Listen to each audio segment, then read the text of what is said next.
There we go. So this is our agenda for tonight. Hopefully we have a parent who is supposed to be on the panel, so hopefully she comes. I just texted her, Friendly Wayne Johnson. But I'm just going to take a few minutes to introduce everybody to Washington Ethnic Studies now, talk about who we are and why we're here. Shraddha Sharude is going to talk about alternative pathways to graduation, because opting out in K through 8 is minimum risk to your student. I would say zero risk, but there are some risks in terms of graduation. And so Shraddha will be talking about that. And then we'll have a panel discussion with hopefully Friendly. Tara and Emily are both Student Youth Advisory Board members for Washington Ethnic Studies now. And then Amanda Hubbard, in addition to being an SPS educator, is the WAESN Board Director President. That came out wrong. I wanted to say Board President. And then we'll have some Q&A. But if questions come up as we go, just go ahead and put them in the chat or the Q&A, and I will track them and hold on to them until the Q&A section. So first, a little bit about Washington Ethnic Studies now. If you go to our website, this is our purpose. Washington Ethnic Studies now is a 501c4 nonprofit formed in 2019 to support the implementation of ethnic studies statewide. Our vision is ethnic studies in every classroom of Washington state, taught by anti-racist educators committed to centering the history and lived experiences of Black, Indigenous, and people of color. And then I'm not going to read our mission. If you want to learn more about how we're doing those things, you can visit our website. We also just approved our liberation strategy, and there's some notes on that on our website also, some of our long-term goals and short-term goals. And like it said, we started, even before we were a 501c4, we were a loose organization of educators in Western Washington.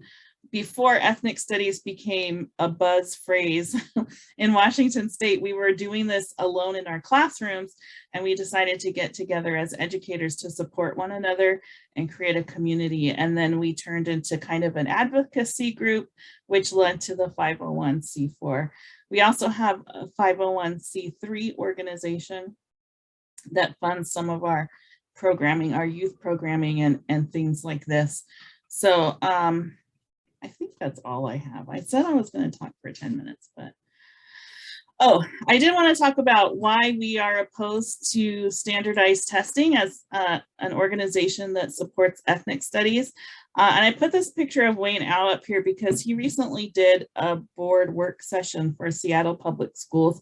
And he said high stakes standardized testing is inherently anti-ethnic studies. So I wanted to put him up there and quote him and give credit for that.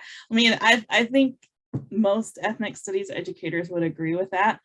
And so the question is, are our assessments aligned with both spirit and content of ethnic studies? And we would argue that in most cases, the answer is no, especially when it comes to high stakes standardized tests. So I'm gonna start off,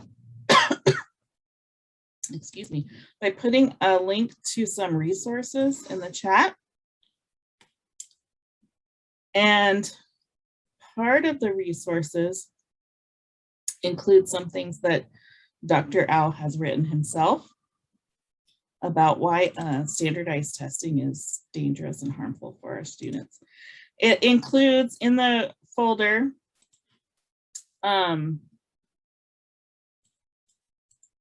templates, opt-out letter templates that you can use in multiple languages. And a couple things we're going to be looking at tonight. So one thing Amanda just sent me was the test schedule for Seattle Public Schools. And that's in there too, if you want to look at like how ridiculous the expectation is for both students and educators to give these tests to our kiddos, especially during a pandemic year. My friend Marquita Prinzing calls it, it's not teaching right now, it's not even pandemic teaching, it's crisis teaching. And I think that that more accurately reflects what everybody's experiencing. And so on the right are just some screenshots. I think it's a screenshot from the most recent piece that Wayne wrote about why testing is harmful, but especially during a pandemic. And so I'm going to hand it over to Shraddha to talk about some of the things to consider when opting out at the high school level. Like I said, there are some implications for graduation. So Shraddha, I'll let you introduce yourself and everything. Thanks so much. Like Tracy said, I am a math teacher at Garfield High School in Seattle. And this has been something that I've really been giving a lot of my attention to, specifically about as an educator and how I create pathways in my own school for students.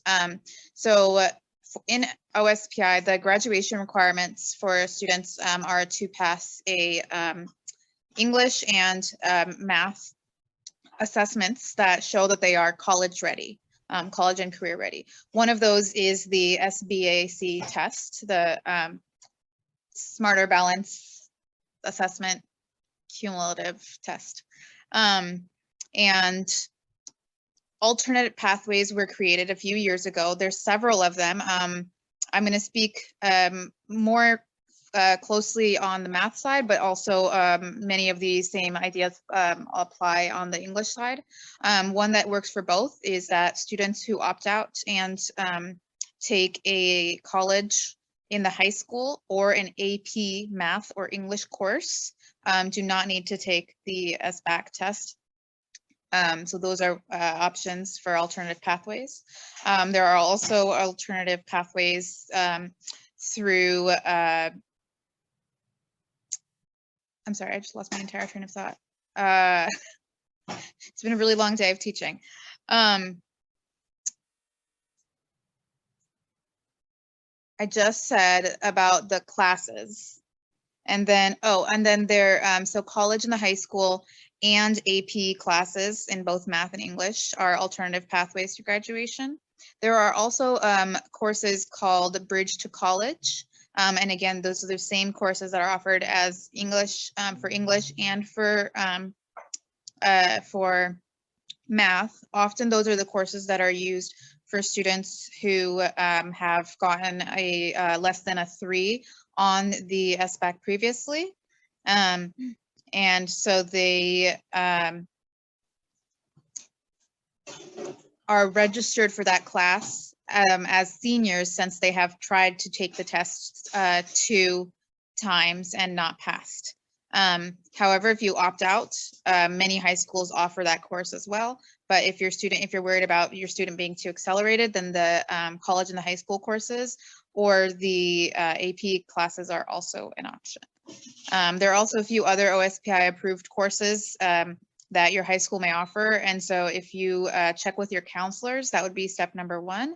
And step number 2 would then to be communicating with your administrators, your counselors, and the teachers in both your English and your math departments, and telling them that you want to see college and the high school courses in your school, because those will show that your child is college or career ready rather than taking those standardized tests, and also rather than AP courses, because a college and the high school courses offer college credits without additional privatized testing.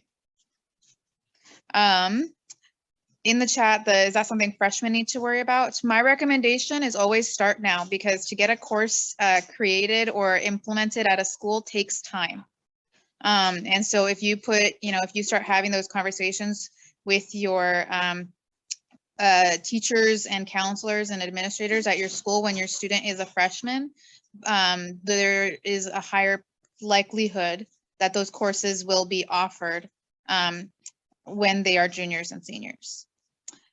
Just taking the AP class is what I believe. I can fact check that, but I believe just taking the AP test is sufficient, or taking the AP course is sufficient without the test. I'm about 80% sure. Any other questions I can answer?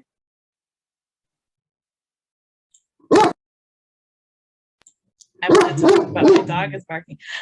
In the list of resources in the folder that I just gave, and I'll put it in the chat again in case anybody missed it.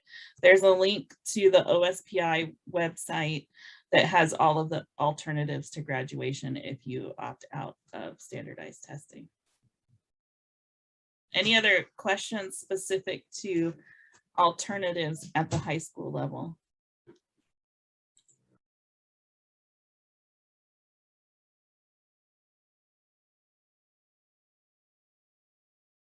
Like I said, at K through 8, there's like zero. There's zero. And people say, well, you know, it drives the school's score down, the average score. But really, like, there has not been an example where schools have not received funding because their score has been low or because too many students opted out. That's just a scare tactic that administrators and test pushers put out there. There's no evidence of that. The other thing is, some people will say, you know, how can we measure racism or inequalities if we don't test? And my response is, if that's how you measure racism, we don't need your help.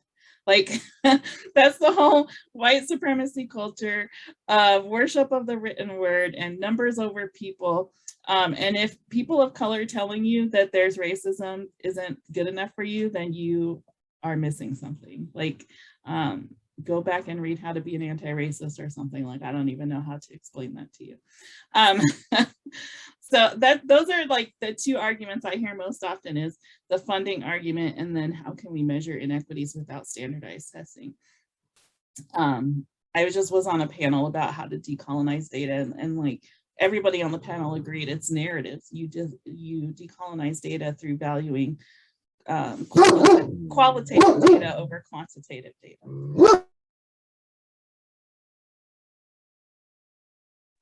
Oh, also, I wanted to just emphasize, I did put the SAT and ACT scores on the slides, because previously when we did this, many colleges still required an SAT or ACT score.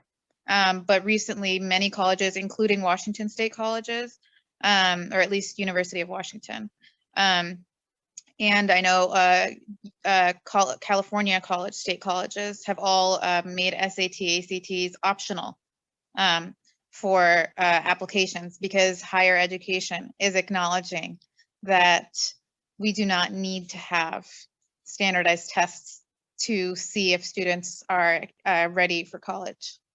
And so if higher education can get rid of those requirements, then I think K-12 needs to start recognizing that too.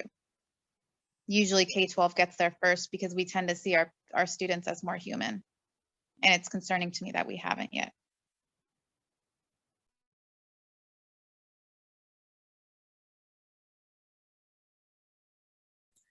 Also included in the list of resources are articles that have been written about, you know, the whole purpose of the ESPA test and Common Core standards is to prepare students for career and college readiness. And all of the data I've ever encountered shows that that's just not happening. More and more students are graduating from high school and going into college and needing remedial courses to get up to speed to the college level. And employers are saying overwhelmingly that students don't graduate with the skills they're looking for, the so-called soft skills, because we focus too much on, you know, academic rigor and discrete skills instead of, you know, the whole child, or social emotional, being able to communicate and collaborate, all of those things that employers look for. So there's some links to some of that information in the resources also. Any questions before we move into the panel?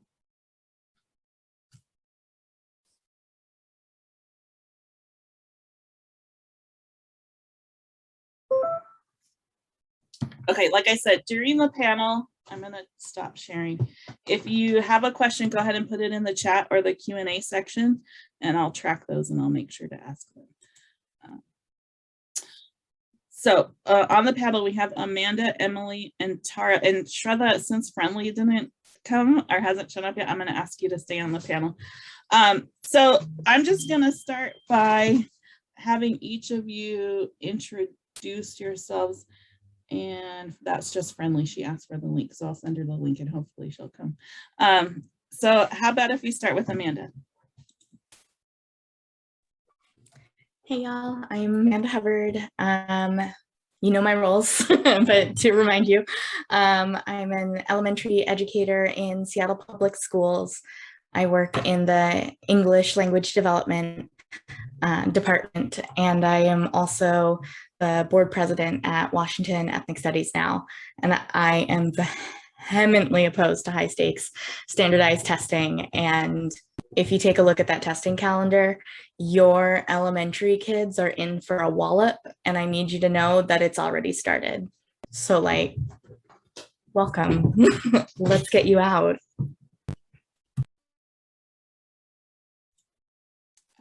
Emily. Hi, so my name is Emily Huan. I am a current senior at Kentridge High School. My pronouns are she, her, and I'm really excited to be here to discuss opting out of standardized testing. Throughout the 13 years of my education, I think that standardized testing was one of the worst experiences that I've had in terms of elementary school, middle school, and now actually starting up this year, my senior year, I still have to take standardized testing tests. So hopefully, you know, with all the information and the resources that are being given, I can also opt out of those too. And then Tara. Hello all, my name is Tara, my pronouns are she, they.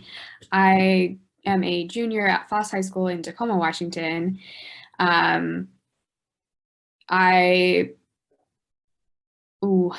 have heard all those like scare tactics from admin so many times, and I think eventually it like got to me. Like I opted out, or my parents opted me out while I was in elementary and middle school. But we just got scared into high stakes testing.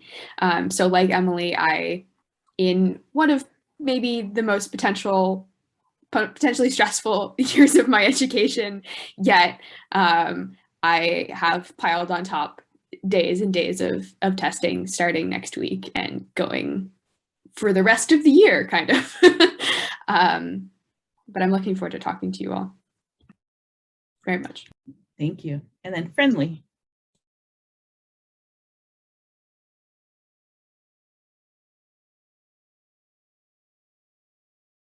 Hey everyone, I'm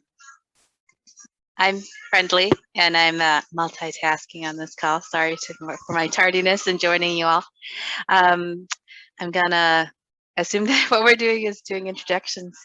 And I am a parent of 4 currently, with one in Ingram as a 9th grader, and also he's a special education student who has an out-of-district placement right now.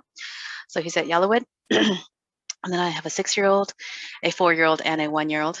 And yeah, I'm really interested in being on this panel and hearing from other folks about testing, because I feel like my son has done an enormous amount of testing while in Seattle Public Schools. And it's been of little to no value to us as a family. And all it's done is basically underscored or emphasize his point that he's behind. And yeah, I don't know what purpose it serves at the end of the day. And it's more demoralizing than anything. And so I'm, from here on out, gonna probably just opt him out. I just don't see its purpose. Thanks. Yeah, thank you. That's a perfect segue into my first question for the students. Is what have you been told about the purpose of testing, and what do you get out of testing? I'm going to type that in the chat just so everybody knows the question.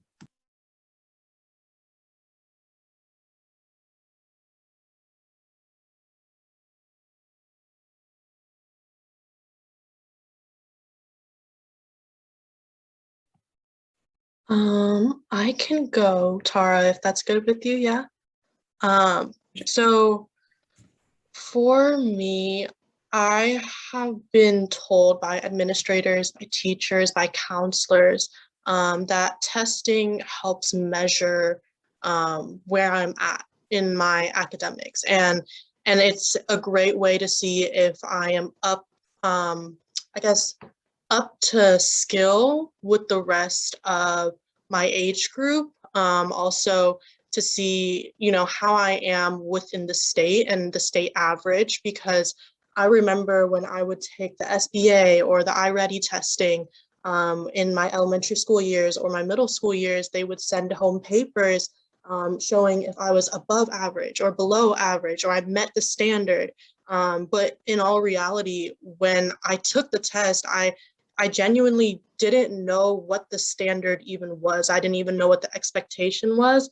I would go into testing with no knowledge beforehand on what I was even being tested on. I just knew that it was within the subjects of math, within the subject of English, and sometimes occasionally some sort of science. And so that was something that really put a lot of stress on not only myself, but my family, because they wanted me to do well. Obviously, it's some sort of test and it's a measurement of your intelligence or of your academics. And so from all these administrators and teachers, like the main message was that it would make me realize or it would help my teachers know where I was within my educational career, which confused me because it's one test, or even though it was a series of tests, it was the same test over and over. And I think seeing Tara nod her head, she can agree with me on that too. Yeah, I remember in middle school with iReady testing, we would read the same passages every year. So we had them memorized. We had the answers memorized. Like it was the same assessment. I've certainly heard everything that you've heard. Like it's a measurement of your academics.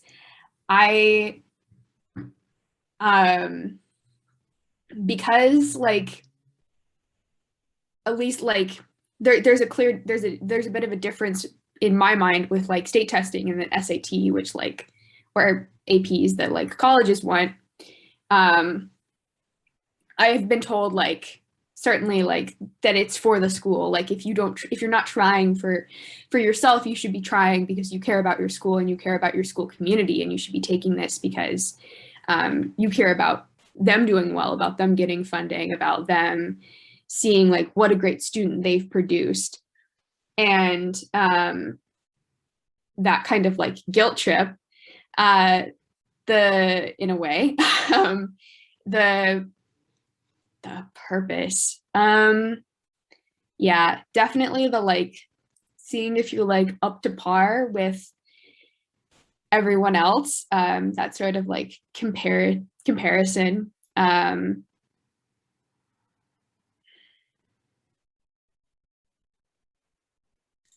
That's good. You don't have to keep going if you have nothing else to say. I want to bring it back to Amanda then, because there's a couple things that Emily and Tara said that you've been told it's a measure of intelligence and success, academic success, and it will help teachers understand what I need. So Amanda, as an educator, do the tests help you understand what your students need, and is it an accurate measure of their intelligence and academic success? Long and short answer is no. When it comes to high stakes standardized tests, part of the reason, Emily, that you never heard about like what's going to be on it is because we don't know either. That's called test security, and it is punishable by law, and they really make sure you know that. And so it's a secret from everybody, because apparently only the geniuses who wrote the test and then subsequently hired minimum wage workers to score that test will understand it.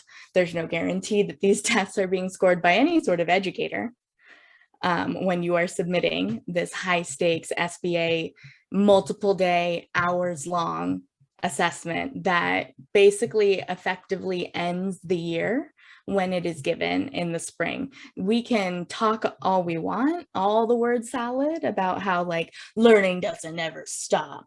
But the fact is the kids are all the way burnt out by the time we're done with that test. And it's really hard to get back into the swing of things. That's why we're looking at a lot of projects or poetry. Not that those things can't be rigorous, can't be highly engaging, but like when you look at what we're doing in June, like we know what we're doing in June, even if we're not talking about it. I'm not saying that's every classroom, but it is the reality in most classrooms and is likely the reality for your child, your student for multiple years, because like they might have a good year here where they had like a really well facilitated classroom that helped them get through it without stressing too much about it, and then also had a positive end to the year. But the fact is you're just not going to get that every year if you get it ever. And so when they're telling us that this is going, when they're telling you that it's going to inform the teacher's teaching, we don't get the scores till August, y'all. There are some scores that we get in June, I think third grade scores, because there's a lot of laws around third grade and how if you don't know how to read or do math at this kind of level by third grade, then you're doomed for prison. And like there have been well-published studies about how literally like the makers and builders of prisons use third grade test scores to estimate how many more cells they're going to be making. So like this is all part of a very sick machine. And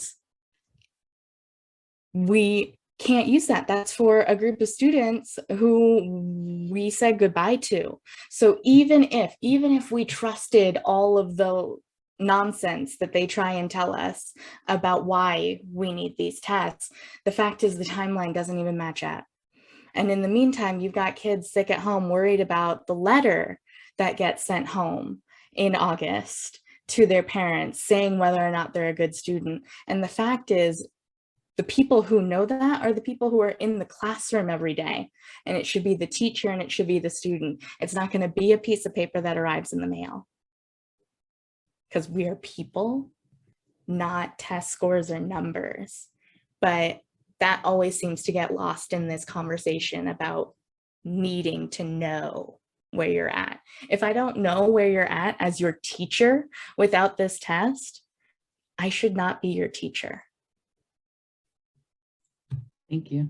Shraddha, go ahead. And then I want to talk about Friendly's question. And then I want to bring it back to Friendly. I have some questions for her. Go ahead, Shraddha. I just wanted to pop in with the kind of high school perspective on it. And it's, you know, all of what Amanda said.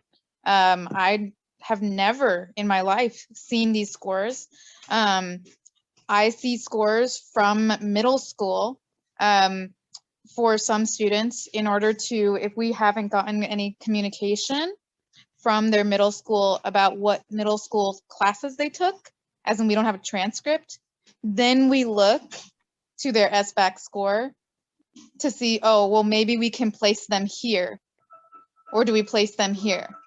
And it's literally just like, that's the only time I've ever seen or looked at a high schooler's SBAC scores. And it's also been, as a teacher who teaches multiple grade levels, the most frustrating thing, because if you feel like, oh, as a parent of a not testing year, right, it's my student's not a 10th grader yet, it's impacting every single student at the school, because we have to redo the entire master schedule. We have to combine classes. So I have students I've never met before in my classes, and I'm teaching them. They might be in algebra, or they might be in calculus, or they might be in not a math class at all that period, but their teacher has to go and give this test. And so they're just all shoved into this classroom. And for 2 weeks, both for English and for math, they're just sitting in my classes, and I'm like giving them random shit to do, because I don't know most of the students that are in there, or I'm being taken away from my students to facilitate these tests. And again, like Amanda said, you can't say anything, don't help them. I had a kid say, can you show me where this button is? And I'm like, I can't help you. We're not allowed to help students even use a calculator that they've never seen before, Because if we did, we'd get in so much trouble. Thank you. So Friendly wants to talk about test scores and the CSIPs. So CSIP stands for Continuous School Improvement Plan, and every single school has one, and it's supposed to be publicly available. Like you can go to your school and ask for the CSIP. Every school supposed to have parent input on the CSIP also. So that's something you can ask about, what parent representation is on the CSIP.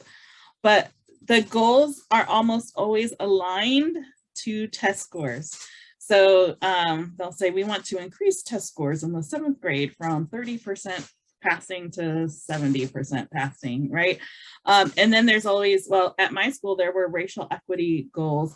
And it was like, Latinx students should increase their test scores in math from 35% to 50%. And even one year, they expected the Latinx scores to go up by 20%, but the Black student scores to only go up to 5%. And I was like, isn't this right here like anti-Black? Like what? And we had to go back and change the growth goals so that they at least matched, right? And so the CSIP is very heavily driven by test scores, and funds will be reallocated to programs and teachers and classes that they think will help improve test scores. An example is I was given a, what do they call it? Reading empowerment class. And we used Title I funds for reading empowerment. And I got assigned all the students who didn't pass the ESPA in reading. I had one white student the entire time. The rest were students of color.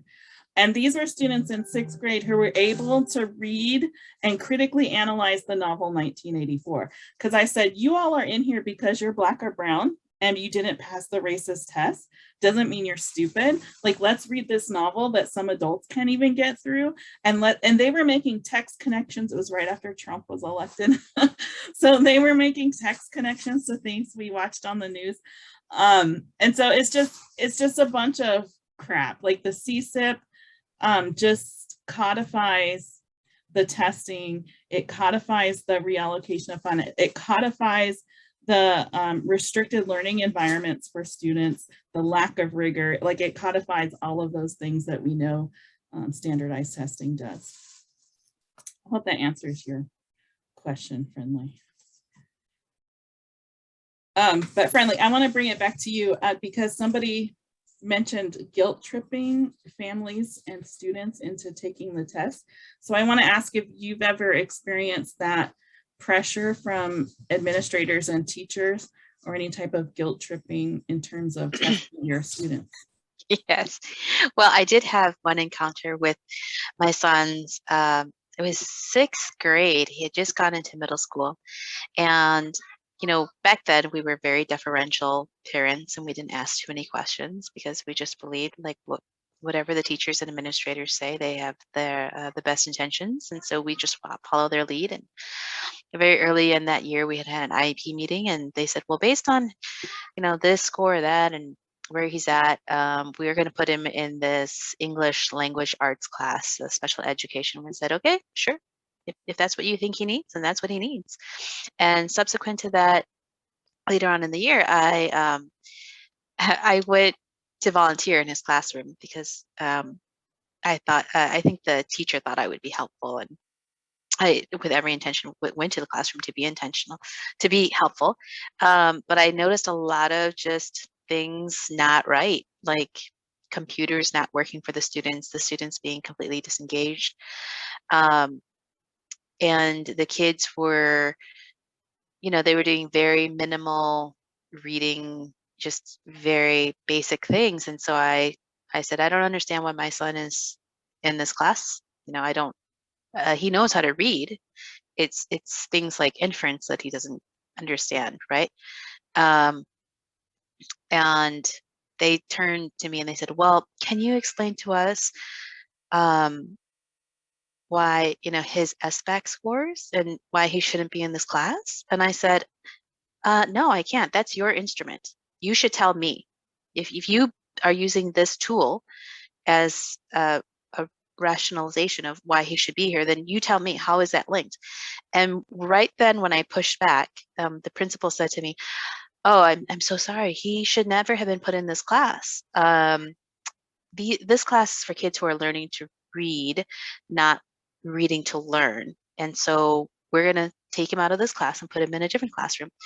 But yeah, there was definitely a lot of defensiveness and almost to the point of guilt tripping. Not quite there, but getting close, where it was like, well, you as a parent, like you're not doing right by him. Like clearly he isn't able to read. And it was many years of advocating on his behalf where we learned, in fact, that he had dyslexia, and that the school had not been, public education had not been serving him. And, we were having him take these tests. And I said, how can he take a test if he has dyslexia? Like, what are the accommodations for that? Like, how do you take that into account? Otherwise, the test scores mean nothing. Not that they mean very much to begin with, but that they mean absolutely nothing. And so I guess what I'm saying is that there have been attempts, I guess, to manipulate parents into feeling guilty or feeling themselves inferior or feeling like they don't know what's best for their children. And we have pushed back against that. But I do wonder, like, how many parents who don't have the time to do that sort of advocacy or don't have the time, or even simply like the English language skills, for example, to push back and say, you're not doing right by my child, and you're trying to use this test score to keep him in this box, whether it's this class that doesn't serve his needs or, vice versa, taking this diagnosed learning disability and saying, well, it's because of this that we can't teach him, right? So many experiences with just manipulation, I would say, Tracy. Thank you for that. I'm trying to create my questions based on what I'm hearing. I heard Tara and Emily talk about, and basically everybody talk about comparing students to like the average in the district, in the state, in the school even. So I want to ask Tara and Emily what effect that has on you to be compared to your peers using this test.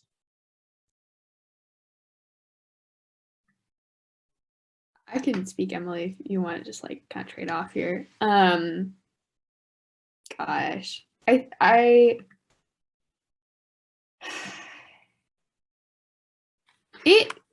hurts and it feels insulting and scary. And I think when you're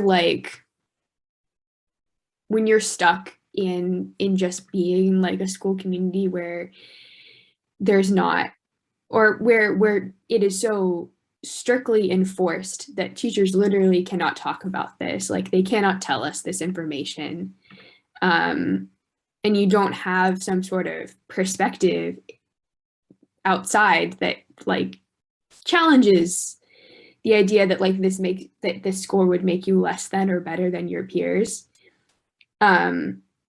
It can be so intensely harmful, like whether it says you are some prodigy or some brilliant student, or it says that you are not trying hard enough, basically, like without the context that like it is not it is not a measure of your worth. It is so harmful, and I don't think that is in any way like being unpacked, at least in the environment I exist in. We have balance preached to us, but we're not provided with any tools, and having these test scores held over us, I think most certainly does not inspire finding things outside of school to focus on, because if you want to be good at these tests, you have to spend hours doing them and practicing, and that's not fulfilling or healthy or nurturing. It just sucks. And that's how I feel about it, I suppose. Yeah, so adding on to what Tara said, I honestly 100% agree with all of her statements. I think in terms of comparing, being compared to my peers, it really took a big toll on my mental health and also in my self-worth as a student, knowing that I was trying so hard and working so hard and studying so hard at such a young age just to measure up to a standard that I didn't even know what the standard was, and to be compared to other students, and not only in a sense on a sheet of paper, but scores would be compared all the time within a classroom between students, and seeing that happen and witnessing that for myself also really had a negative effect on how I grew as a student. I think for a while I stayed mentally stagnant, if you will, in a sense that I was so focused on getting these test scores in that I wasn't actually learning. I was just following this system. I was following a pattern that was designed in a very specific way, targeted to a very specific demographic. And I think that it really took a very significant emotional and a mental toll, not only on myself, but I'm sure on my fellow peers also. Yeah, Thank you for sharing that. Did you have something to add, Tara? I think so. Yeah, I've certainly heard from many people. There is a lot of pressure to do well, and I've had schools I've been at go as far as to like provide rewards to throw like an ice cream party for students who had improved their standardized test score. And the climate of that was scary. I felt like I was in a dystopian novel. It's still kind of hard to wrap my mind around. Gosh, there was another thing that I was reminded of and then it escaped me. Oh, as far as comparing scores, I've heard consistently, and as a student, as a person who really loves math, and like heard consistently that math classes, like, you know, you're placed based on these scores, and had to like debate my way into taking a math class.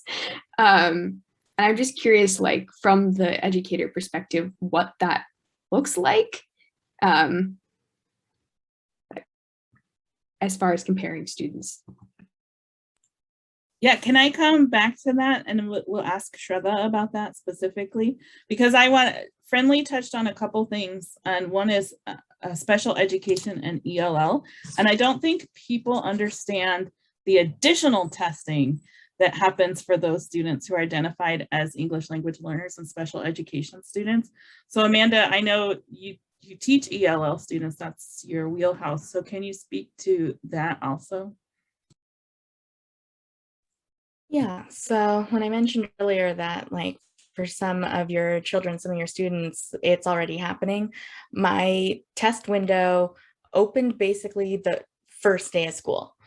Like I was getting emails from the district to support me in assessing starting the second day of school. And like, we're talking about English language learners, most of whom did not access in-person learning when we went hybrid because the district was unable to provide transportation. And for your first experience in this pandemic, going into in-person learning, and this is pre-K through 12, to be this assessment with a person who's not your classroom teacher, who is pulling you out of that classroom space with all your peers during the ice-breaking, get to know you, like, fun time of year to like sit and talk about what's in the picture. It's not why I became an educator.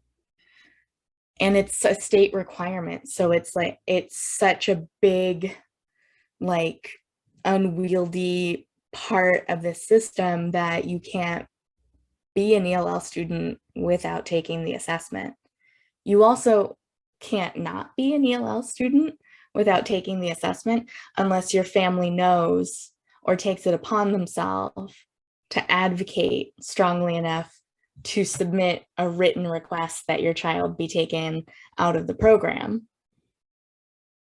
And I can also tell you from experience that I've known families who have made that request due to really negative experiences in which their children were repeatedly pulled out of class in such a way that they weren't accessing the language environment of being with their peers, and like we're not acquiring strong skills in either their home language, which they were rapidly losing to trying to assimilate, nor in English, because they're not getting that time with their peers to explore language. And so they're ending up in a sort of no man's land of language. And somehow these assessments will help us.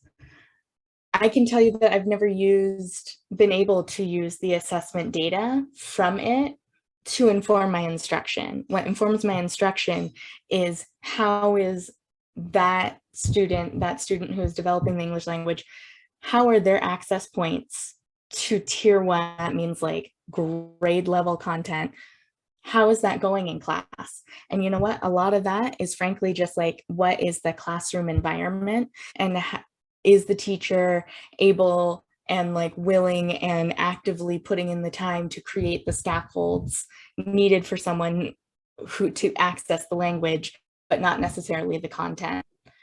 And I don't get that information from the assessment, which often hides any sort of like real information behind like a letter or a number. And then it's like, I don't know what that means.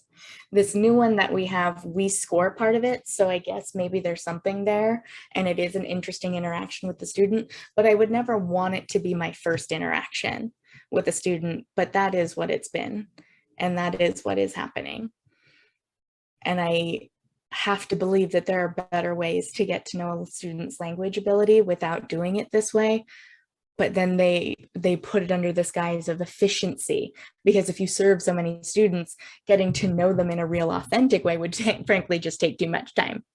So like you can just do the screener and get like a quick little dipstick on them, and then you can make like a really good plan to be their teacher or something. I see hands. It's as gross as you're making it sound. Friendly, go ahead. Yeah, I just find that so fascinating what you just said about the ELL testing, in particular because my own son, who has been with me since he was 10 months, and only speaks English, was labeled as an ELL student, and never really received any services for it. But I didn't know that until like many years after, and like get sitting in an IEP meeting and seeing like the ELL box marked, right?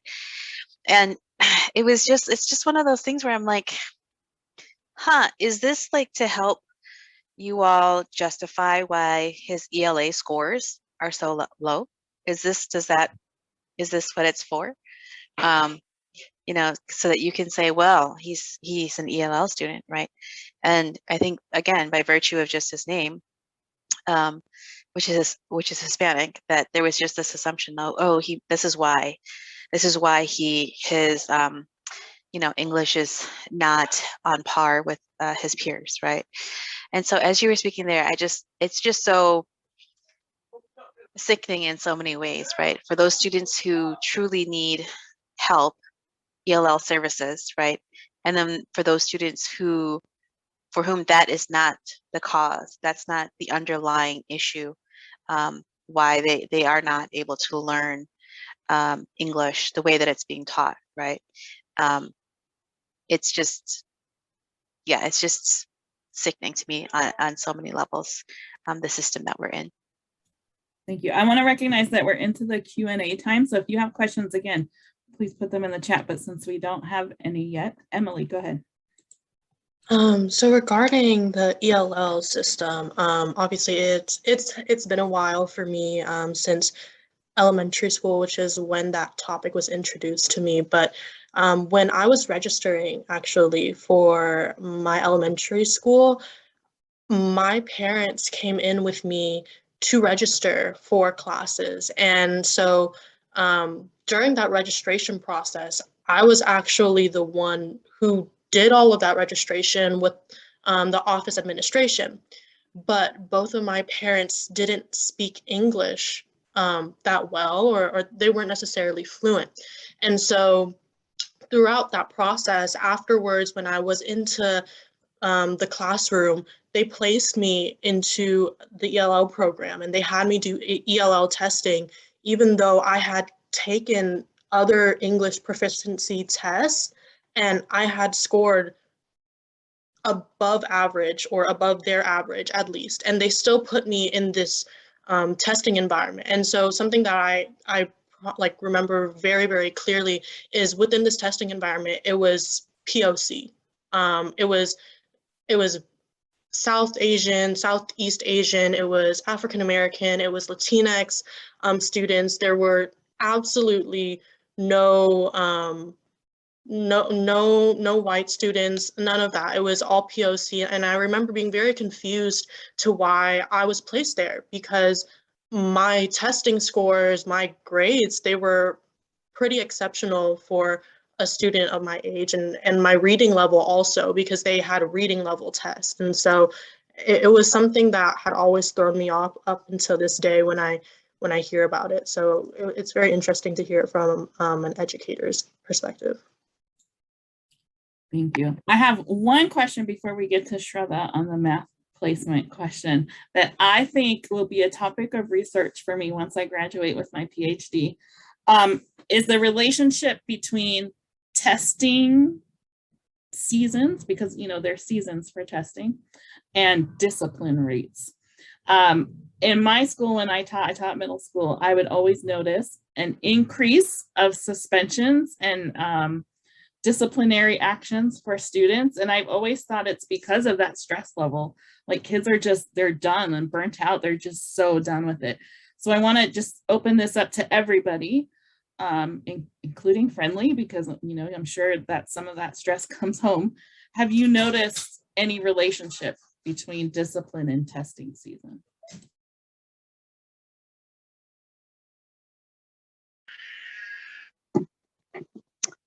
Yeah, I mean, I think for my son, he is such an extrovert, right? And it's just hard to be doing stuff by yourself. You're supposed to be super, focused on something, especially for someone who has ADHD on top of this dyslexia. It's just stress, right? It's undue stress. And us just trying to figure out, well, because we are ourselves, we're not educators, right? And we're certainly not specialists in, learning disabilities. So we don't even know what the accommodations are that we should be asking for, right? When we talk about the stuff in IEP meetings, they're like, well, we'll give them extra time. And it's like, well, I don't know if giving a kid extra time, is going to help if he can't read the question, right? Or keeping him in a space longer when that's going to not feel good to him is going to be helpful, right? And we don't even have the language to like I said, to push back against that, so it is really tough on both him and then us feeling, and just makes us feel like we're incompetent parents, right? And I say that knowing that I have a lot of privilege, right? I have a lot of privilege. I can speak English. I can make time to go to these meetings. And yet I still am dumbfounded. Like, I just don't even know. I get to a point where I'm like, I just don't know. Like, are they doing this to us on purpose? Making us feel like we cannot be partners in our children's education. Yeah.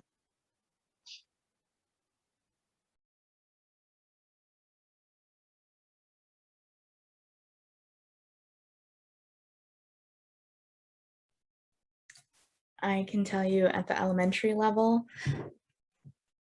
yes, discipline. I would say whole school, there's definitely a spike in discipline issues during springtime testing or during any high stakes standardized testing, really.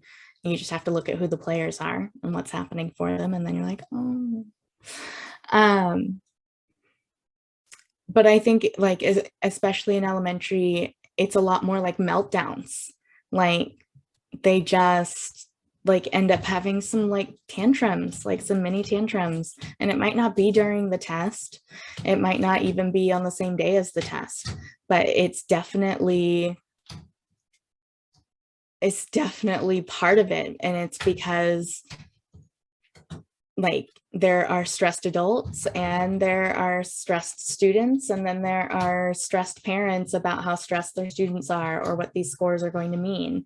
And all of it contributes to a climate in which everyone's a little bit shorter with each other, and people don't feel like they have like the time or the patience. And it's like, I gotta, and all of it feels hectic and frantic and manic, and it's terrible. And so we have extra recess instead. Thank you. I'm serious. That's going to be a research topic of mine. Okay, Shraddha, can you tell us how the test scores impact math placement? And if you've ever witnessed or had to support a student in advocating for themselves and getting placed into a math class? So generally speaking, because at Garfield we have gotten rid of honors algebra and now gotten rid of honors geometry, and we just have an algebra class and just have a geometry class. Those test scores have become less relevant, but again, those have been moves by teachers who, unfortunately, most of them are no longer there, who advocated for those changes because they saw those placements kind of happening. I did notice it this past year, actually, because we had no grade data. We didn't have any grade data because everything, you know, all the teachers were kind of like, well, everybody got an A. We don't actually know where people are at. Like, what are we supposed to do? How are we supposed to place students? Because when students come in freshman year, they can be all over the place. And we don't know, and we don't really know where they're at. And we were trying to place students into our double math class. And that's based on students who we are trying to get accelerated because they've been tracked into being just on the 9th grade algebra level. And so as a way of kind of remediating the issues with HCC, which is the highly capable cohort, which accelerates students 2 years in math and gives them more opportunities and options for math. We have this double math class that provides students 2 periods of math each day so that they can take algebra in 1 semester and geometry in 1 semester instead of a whole year, as a way of getting them at least 1 year accelerated in math if they so choose. And that this year we didn't have students to fill that course. Why?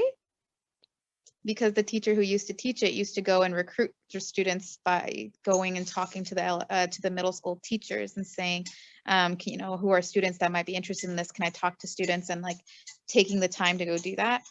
And that teacher is no longer at our school. And so then nobody made it happen because again, these are individual teacher efforts every time.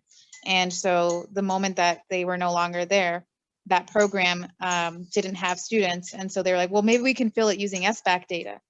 And so then they tried to do that, and they were, you know, then I pushed back and I'm like, I don't think that's going to be helpful. These SBAC data, this information for these students is from 3rd grade.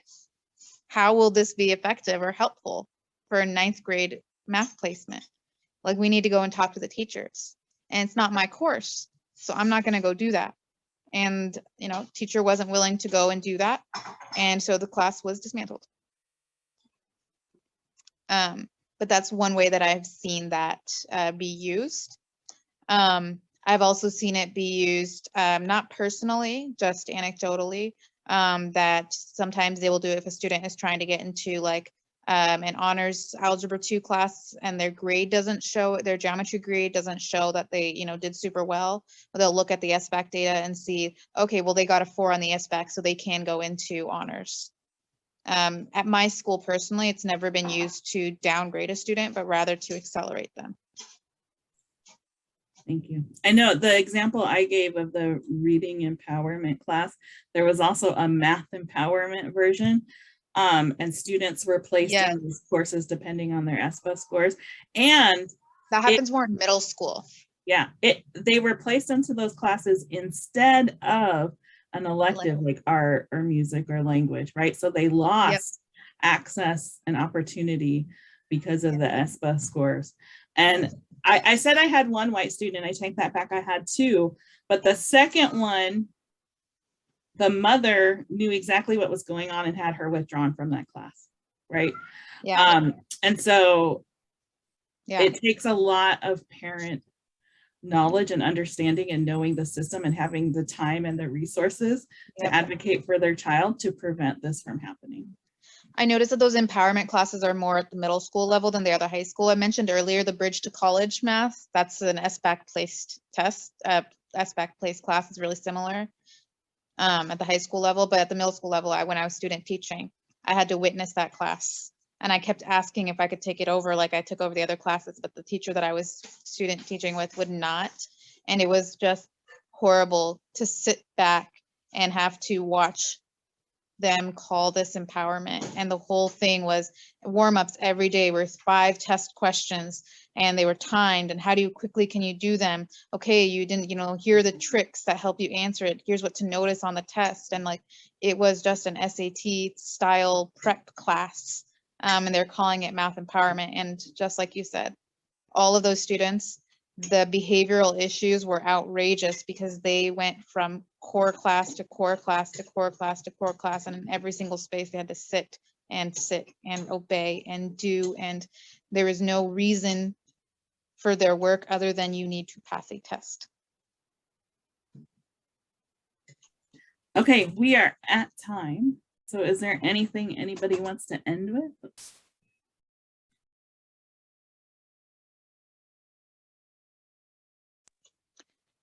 I just want to say, parents, until you opt out,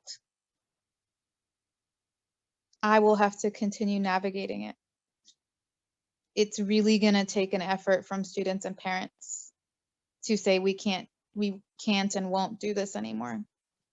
I'm doing everything in my power to create the courses and support my students and do what I can as an educator, but I can't opt your kids out. And I can't get rid of standardized testing until you decide that you don't want it anymore. And I would add on, don't wait to hear about the tests because like I said, they're already happening. How many of y'all have heard about it? Right? So don't wait. They're not telling you a lot of the time.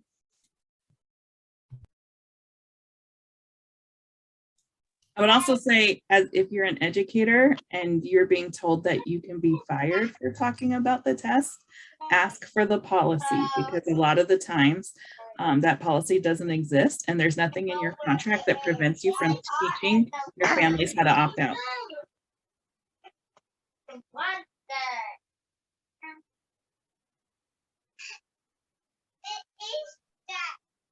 Friendly. I hear your babies. Did you want to add something? I just wanted to say, yes, thanks to everyone. And please continue talking about this. I feel like I'm just a new person in this movement.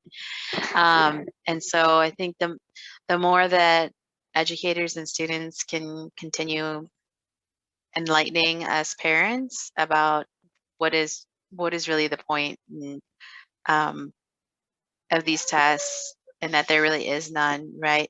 That it isn't helpful, and just validating these, like I said, these suspicions that we have, but that we aren't able to articulate in a way that sounds like educational or academic, right? It helps us to just strengthens us, right? when we go and we have those conversations with administrators about what our expectations are for our children.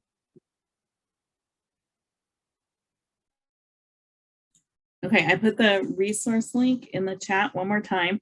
I'm going to get this video prepared and post it on our YouTube channel, and there will also be a link to the resources on the video on the YouTube channel. So thank you everybody for being on the panel and for listening to us tonight. If you have any questions, please reach out to me.